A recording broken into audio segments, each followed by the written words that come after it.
Welcome, ladies and gentlemen, to the Horses Now podcast, your go-to source for everything in the world of horse racing. Kenny, we won a Breeders' Cup. We got a Breeders' Cup. We got a Breeders' Cup champion. Check that box. Check that box. That was nice. She's such a special filly. She really made everything easy. And yeah, it was a fun weekend. And I'm back here at Churchill Downs now. Okay. Which is if somebody said, "Are you basking in the?" No, I'm not basking in anything. Actually, I walked back into a ton of work. Yeah. So we've been busy since I got home and dealing with quite a few different things. But the team held down the fort while we were gone, and we won actually quite a few races over the week. Okay. So that's good. So it wasn't just the Breeders' Cup then. There was races elsewhere you guys did well in? Oh, yeah. We had Render Judgment one here. We had Count Dracula one on Halloween. Oh, cool. Those kept track of that. That was pretty funny. That is cool. Count Dracula on Halloween. Okay. Yeah. Had several others. It was good. So how does it feel to kind of finally achieve that milestone? Because I know the Breeders' Cup's one of those things that has eluded you for a while. Obviously, Thorpedo Anna is a special filly, but how does it feel to kind of finally achieve that? No, it's nice. I was actually really proud of my Breeders' Cup record going into that.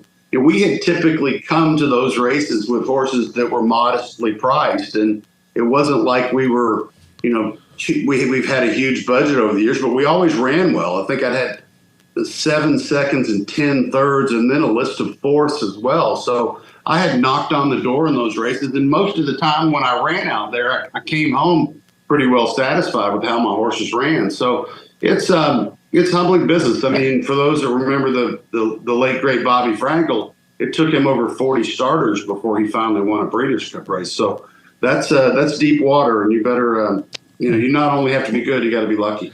So when training Thorpedo Anna for the Breeders' Cup, did you do anything different? Was the preparation the same? Did you implement anything to get her ready for kind of a different level of competition there? Well, we left her in Saratoga Springs, New York, to train over the Oklahoma track all fall, and actually the 1-2 finishers in the Classic did the same thing. So seemed to be something that worked for everybody. She's a filly that loves her routine, so we kept her in her routine, and she was very happy in Saratoga all season, and we didn't want to change that. And I think as far as did we do anything different? No, we actually kept it pretty steady. I mean, she's very workmanlike. She likes to know when she gallops, and she typically is a Saturday work filly, and that's what we had done all year, and there wasn't any sense in changing what had been successful. And she showed a lot of speed during the race. Were there any key moments that stood out to you during her run? Anything Brian did special? What do you felt kind of won her that race? Well, the first 4 or 5 jumps, when they kind of conceded the lead to her, I was actually a little bit surprised by that. I thought somebody was going to have to challenge her for them to have any chance of beating her, and nobody did. And we had been pretty clear we were going to let her run early, and if they wanted to go with us. But I suppose there wasn't a horse in the race that really had the kind of tactical speed she has, and that's just a testament to her talent. Yeah, that's pretty awesome. So listen, there's obviously, and you've gone on and on about this in the past. I mean, you don't win a race like that without it being a team effort. Obviously, Brian, your team there even at Del Mar. Anybody you want to kind of give some credit to that maybe we haven't in the past? Well, Dermot Magner handled her for the last couple of months up there in New York. I had worked the September yearling sale, and during the yearling sale, I was forced to be in Kentucky for part of September. I flew back up to the Cotillion, and obviously she won that day. But Dermot and the team, Danny Ramsey, they were all based up in New York, and they handled her for the fall. And then after the Cotillion, once again, Dermot and Danny Ramsey, they handled her pretty much the entire time. And before that, a lot of the people that have worked for me had her in their barn. Greg Geyer had her all winter, and Ray Briner had her when she was at Oaklawn, and we've, as a whole, it's been a complete team effort. We've had a lot of our best people had their hands on her, and she's cooperated every step of the way. What's next for her? We're going to give her 30 days off at Magdalena right now. We're going to put a little weight on her and take our time. And she's got an appointment with Dr. Bramlage to just get a basic checkup and get his opinion on how he thinks she feels, looks. And then we're going to put a plan together for 2025. There's every intention to race her next year, and we are excited about that. And first, off the top of my head, some races that I'm thinking is probably older fillies and mares, which would be the Apple Blossom, and perhaps the La Troyenne here at Churchill in the spring. Mm-hmm. So, listen, it's been interesting, and I've got a question I'll get to from Mandy and Robin, who have the podcast Two Broads at the Track. What's cool is there's so many huge fans of Thorpedo Anna. She's really kind of taken on this whole life of her own. She's become a superstar. What do you attribute that to, Kenny?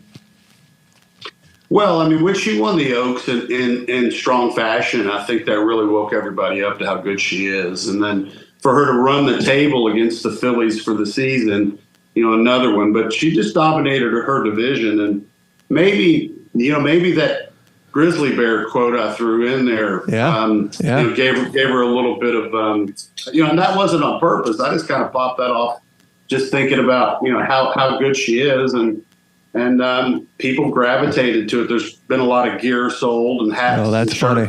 That's funny. Things like that, which is pretty cool. And nothing I handle, but the Millridge Farm team does that. But she's definitely got a following.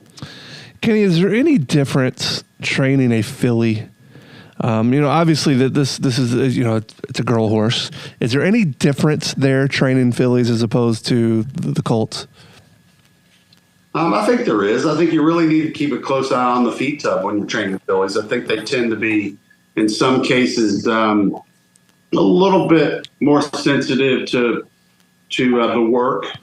But in her case, she's been pretty steady, and she handles all the work really well. And she's been easy peasy she's actually a great eater. So you have a hard time worrying too much about her when she eats as well as she does. Okay, last thing on the Breeders' Cup here. Did you celebrate in any big way? Any memorable post-race moments that you'd like to share? Well, we stayed at the La Berge Hotel in Del Mar, and that was kind of what I'd call Breeders' Cup Central. Okay. There's a lot of people there. There was a huge party afterwards. The ownership group of Sierra Leone stayed there. It's let's just say a lot of fun until probably 11 o'clock. Okay. Most racetrackers aren't late nighters. No, man, absolutely not. We didn't stay out that late. Sierra Leone had a good Breeders' Cup as well, didn't she? Oh, yeah, he ran fantastic. Yeah. I think Chad Brown did a great job with that horse. And, his running style really is conducive to the way that race set up. But he was powerful, tip of the hat to him. Okay, so we have a new question here from Mandy and Robin. She says, I described seeing a 6-month-old colt who seemed to stand out from the others due to his confidence and personality. Kenny has talked about how he assesses conformation when purchasing young horses, but does personality also enter into his buying decisions? Yeah, absolutely. I think you can take a look at a horse's eye when they walk and when they move, and I think that horses have auras just like people do, some positive, some negative. I think a horse with a lot of energy shows that, and I think you really need to look into a horse's eye to try to feel out whether they're intelligent or not, observant. I do think there's something to that for sure. So you can see that. You can see that personality. Yeah, it's not any different than a person. I mean, if you see somebody that drags around and their energy level's not high, but with a young horse, I do think that there is this certain presence about them, and it's instinctual. That from a person looking or buying, you have to go on that instinct. Anna has always been a high energy filly from the moment I laid eyes on her. She was always go, go, go, and she was somewhat in charge the whole time. When a horse is and a handler are together, a really good horse will take charge and become the alpha. And you got to be careful, because if a horse takes charge of a hot walker or a handler, and the handler allows that horse to be in control, then you've got to kind of be careful because those horses get loose. But it takes the right handler for the right horse. But good horses will exude this, I'm in charge here. Interesting. Now, do you think horses know if they win or lose? I think they do. Yeah. Yeah, for sure. Especially when a horse backs up in a race, and you can get a horse that quits trying. And that's hard. And when we work them together, we try to get it so that both of them think they won. Okay. So you want the adrenaline of another horse racing together, but you don't want one drawing away and then making the other one feel bad about its work. I do think the psychology too. How do you do that? How do you make them both feel like they won? Like, what's the? Well, you tell your riders to stay together the whole way. Don't let one out over the other. Make sure that when they gallop out together. And then you ask your rider who had more horse. Like one rider may have been holding the whole time and the other rider may have been shoving. So you try to match A to A, B to B, C to C. And then, the slower horses also need matches too. So you have to, as a trainer, we deal with that every day. Interesting. So in our last podcast, you talked about a horse that you said was super mean when you first got him. The question here is, when a horse has been trained by someone else and maybe the horse has been mistreated, can a negative experience early on be compensated for through certain training methods or certain caretaking? So basically, if you've got a horse that's been mistreated, can you bring that horse back with treating it correctly? It just depends. I've seen horses that refuse to train, that you had to change their routine up. I think they're all different. Sometimes horses are just naturally mean. Just depends on how they were raised, I suppose. But or they may even gotten that trait from their mother. Or maybe that line is just a little more aggressive than most. But it really depends. All their personalities are different. It's really never black and white. Interesting. We've been talking about how big of a star that Thorpedo Anna is. You can go visit her right now at Magdalena Farm, your farm in Lexington. There is a place called Horse Country Tours, I believe, that does a tour. It seems really, really cool. Can you tell us what that looks like, Kenny? Well, you can't just arbitrarily visit her. You really need to go through Horse Country Tours to be able to arrange it. We're probably going to extend some of those tours, or at least maybe have more of them. I'm going to leave that up to Horse Country, but there's going to probably be a cap on how many people can come. But she's going to be at Magdalena for the month of November, and the tours are something we were doing prior to her racing, and we've always been a bit of an open door policy operation, and I like to be able to share. She's a lovely filly. She loves peppermints. She will come right to you, and she's very, I guess you could say, social. Okay. So I think that if you contact Horse Country and ask them about availability on tours, I'm sure a lot of them, from what I heard, they filled up really fast already. But, look, it's a real honor to be able to handle a filly like her, and for people to see her is pretty easy stuff. So in part of the description here, it's kind of cool. It says that the tour, I guess it starts in the racing office, where you learn about the history of Magdalena Farm, its importance. Mm-hmm. It's kind of the history of the thoroughbred industry. You get to see some of the trophies and memorabilia, which is pretty cool. Then it moves to the training barn, where you get to see how the horses are cared for, the schedule, training philosophies, and then you get up close and personal with some of the race horses. It seems like a really cool deal. Yeah, well, Magdalena is one of the most historic farms in Central Kentucky. When we purchased it, it needed renovated, and when we were renovating, we found that there was a cemetery up on the hill, and Magdalena is a woman buried in the cemetery that from our math was the matriarch of the farm. She was married there when she was 15 years old, and this is back in the late 1700s, early 1800s, and it's just got some unique history. You could probably make a Yellowstone miniseries. A lot of her sons fought in the Civil War. The original land grant, her husband fought in the Revolutionary War. So there was a lot of American history tied, as well as a lot of horse history. So Seattle Slew's mother was conceived there. Yeah. 2 or 3 Kentucky Derby winners conceived there. Kentucky Oaks winners. This is all back in the 1930s and 1940s. And then Mystic Dan was born there. Let's not forget him. He was raised at Magdalena, and obviously 2024 Kentucky Derby winner. And we've got a plaque on his stall from where he was born. Now, do you have foals there as well, Kenny? I mean, can you go around and see some of the younger horses too? Yeah, we sure do. We've got mares and foals, and we've trying to keep the quality mares. But yes, we have mares there, and the foals in some cases are weaned this time of season, so they're away from their mother, but they will be turned out in paddocks by themselves. How close do these foals stick to their mothers? Before they're weaned, pretty close, but they get more independent. A young horse that's got a lot of confidence will become independent on its own. How early? Like 6 months, 5 months? Yeah, June, July, August, September of the year before they're weaned from their mother. Okay.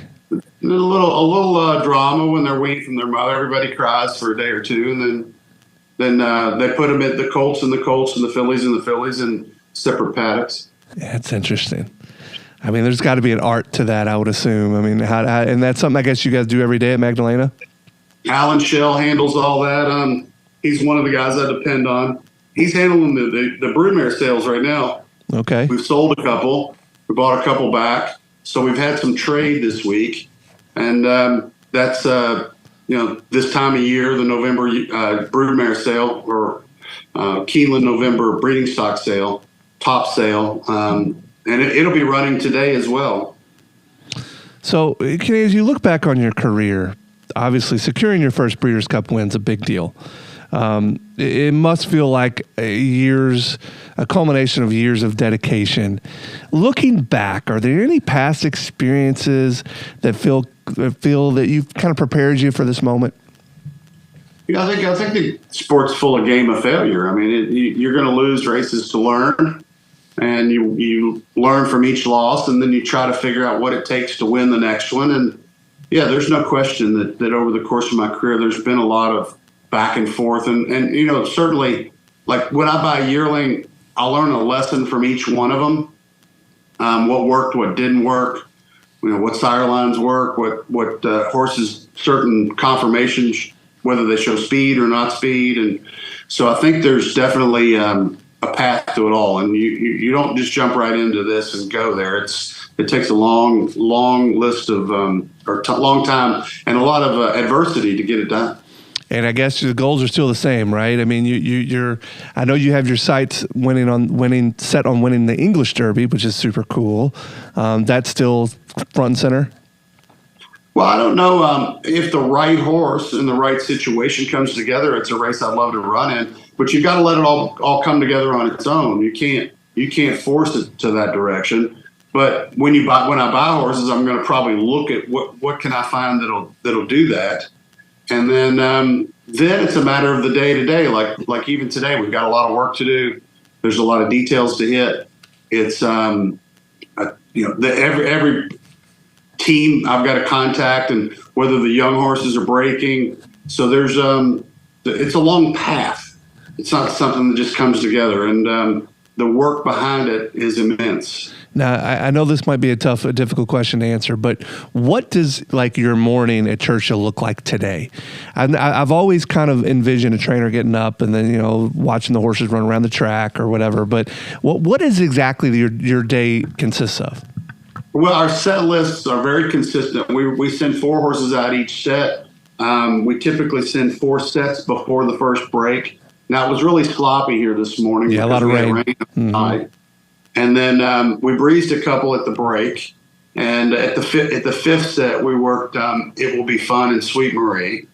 And then in the 6th set, we let White Lightning, my queen, take a little half-mile breeze. Okay. And then after the break, we galloped a few, and then we jogged up a few as well. And it's constant hitting details and We checked off a bunch of new race dates. If you look at our board here to my right, this is what we call the big board. And so those race dates, we remarked race dates. We check shoeing, worming, dental, and then we schedule everything off this board. I don't know how well you can see that. Yeah, well, it gives us the idea. That's interesting. Yeah. Anybody work really well today or here recently that's impressed you? I think it will be fun. It's doing super. She could win. And then we've got several runners tomorrow as well. Who are you sending out tomorrow? Yeah, Somerville, first time out. Look to the Cross is a horse that I'm excited to run again. Under the Palms is back in. She's coming off a stakes win in Indiana. Yeah, it should be a fun weekend. Got a few bullets. So, Kenny, I'm curious. Now, I know it was a big decision that you kind of revealed over the weekend after the Breeders' Cup, and you said it again today, that you want Thorpedo Anna to run again next year. Is that normal? I'm kind of, to me, it's like, why wouldn't she run again next year? And that's a total novice. But is it normal? Is it not normal for after a very successful year where you run in obviously all these big races? Do horses continue to run for several years? These decisions are made by every entity end of season. There'll be decisions made by Sierra Leone, Fierceness. There were a lot of mares that ran in the Breeders' Cup that were sold this week too. Some horses are getting later in their career, so they decide whether they're going to race another season. Because she's 3, for example, the Apple Blossom is a race on the table for us this coming spring. That's a $1.2 million race. Okay. What her share of it's 600,000 or 700,000 if she wins. Okay. And she's going to likely be a favorite in a race like that. The La Troyenne's $1 million runs the first weekend in May.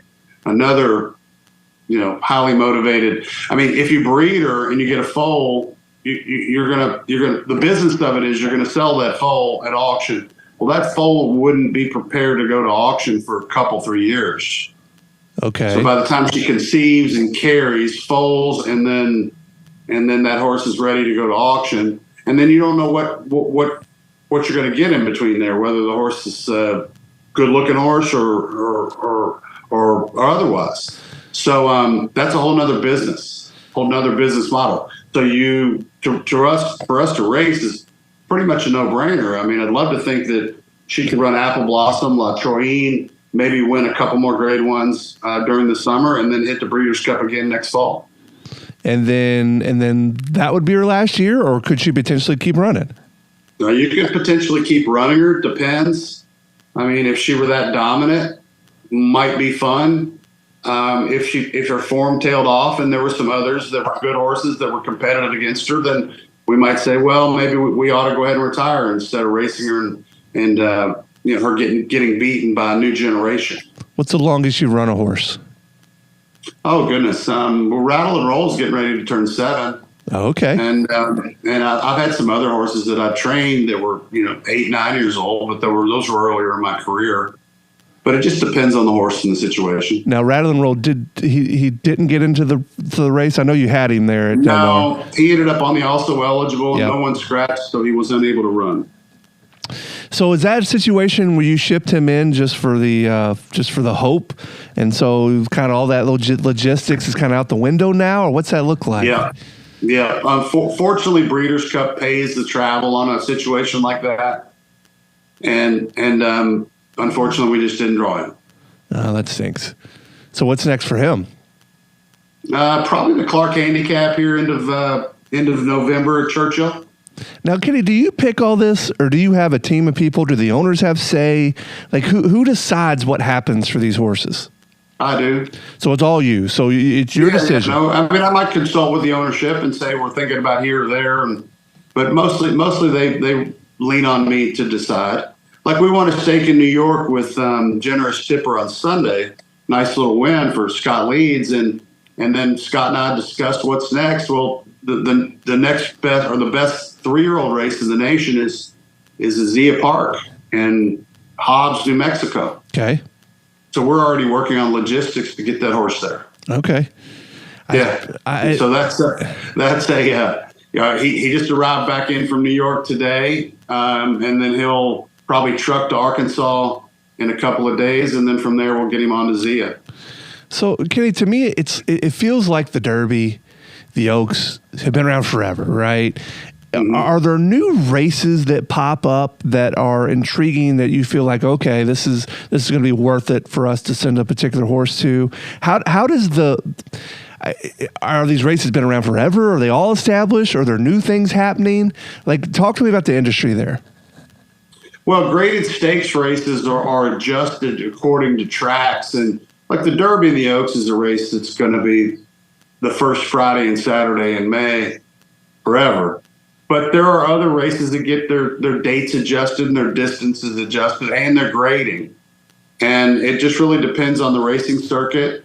Sometimes the purses get diminished and the quality of the race lowers. Sometimes the racetrack brings more money to the table and their race starts getting more respect. Kentucky Downs is establishing more and more graded races now. And then it just depends on the racing circuit. Sometimes racing circuits get stronger. Sometimes they get weaker. California is having a horse population issue. There's not that many horses in California right now. Their fields are shorter, but they're high talent fields, but there's just not that many in them. And then a race in Kentucky here, it's not unusual for us to have full fields, right, which makes those races more difficult. And at the same time, when you cross coasts and go state to state, the best horses come from everywhere. So really the grading status and how those races unfold it's kept, they keep track of it year to year. Okay. What attributes to the horse shortage in California? Probably the purse structure, and then the closing of Hollywood Park and the closing of Golden Gate. So San Francisco no longer has a racetrack, and then they lost one of the key racetracks, Hollywood Park, years back. That's put a real dent on the circuit. So there's a stabling issue.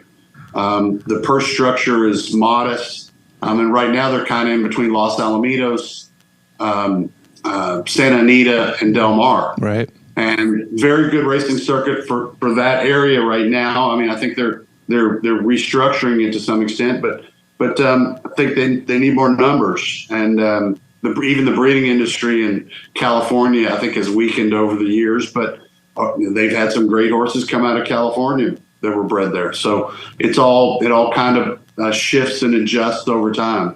I'm hopeful that California raises their racing back up and continues to thrive. All right, last question here, Kenny, and I guess I'll let you kind of take it on that one.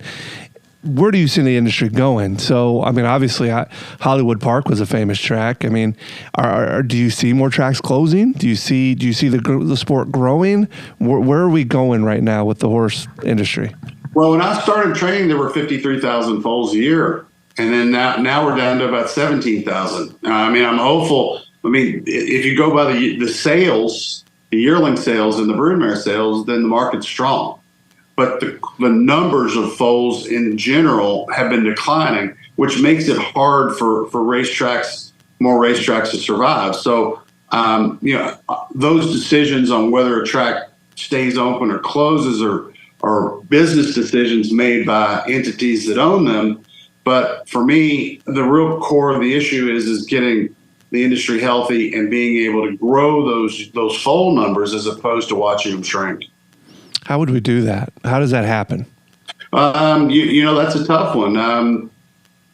There isn't any motivation to keep an average mare, and especially if they produce horses. I mean, there is something to the extent the economics of the thoroughbred industry actually make the horse better. So the smaller numbers, you're going to get better horses, but when you get growth, that means that more of the cheaper mares or the lesser mares get bred back into the system. So that's a tough one. I mean, it really would be more motivated by the purse structure and how people were motivated to race more horses because the purse structure was incentivizing them to do that. That makes sense. Yeah, listen, it's all business, right? Everything comes down to dollars and cents. So it's a matter of if people can make money doing it or not. Right. And I guess I would assume having a farm, having a horse race business is a costly business, and it's not always easy to make money. Yeah, I mean, it's very difficult, and it takes a huge amount of talent and time and money and patience. But to come up with a good horse makes a difference, and you're gonna have more average horses than top horses, and that's what hopefully motivates or helps pay the bills for the ones that aren't really good.